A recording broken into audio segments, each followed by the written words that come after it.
इस वीडियो में हम बात करेंगे export data processing and monitoring system that is EDPMS और import data processing and monitoring system that is IDPMS। जो एक्सपोर्ट वाला है उसका इंट्रोडक्शन अप्रैल 2014 में ही हो चुका था और जो इंपोर्ट वाला है उसका अप्रैल 2016 में हुआ था और इसी से कई बार क्वेश्चन आ चुका है। तो हम याद रखेंगे, चूँकि हमारा देश एक्सपोर्ट डेफिसिट है तो हमने सबसे पहले एक्सपोर्ट पे ध्यान दिया और इसके लिए हमने 1 अप्रैल 2014 को ही सॉफ्टवेयर ले आया और फिर हमने इंपोर्ट पे ध्यान दिया और इसके लिए हमने 1 अप्रैल 2016 को लाया। ये दो डेट याद रखना अत्यंत आवश्यक है। The exporters would be cautious listed if any shipping bill against them remains open for more than 2 years in EDMS provided no extension is granted by AD category 1 में।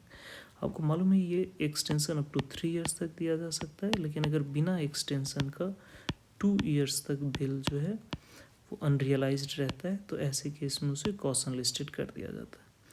जो भी एक्सपोर्ट की एक्सटेंशन है वो मैंडेटरीली EDPMS सॉफ्टवेयर में fit किया जाना चाहिए।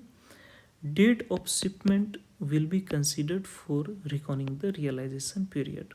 जो भी रियलाइजेशन का पीरियड है, चाहे वो 6 महीने का हो या एक्सपोर्ट के केस में 9 महीने का हो या 15 महीने का हो या साल भर का हो या 3 साल का हो, वो डेट ऑफ शिपमेंट से कैलकुलेट होता है। अब हम बात करेंगे IDPMS that is import data processing and monitoring system. जैसा कि हम पहले ही पढ़ चुके हैं, इसको इंट्रोड्यूस किया गया 1 अप्रैल 2016 को। पुराने वाले BEF स्टेटमेंट्स को इसने रिप्लेस किया और जो भी इंपोर्ट से रिलेटेड ट्रांजेक्शन होगा वो IDPMS पे में ज़रूर मैंडेटरीली अपडेट किया जाएगा।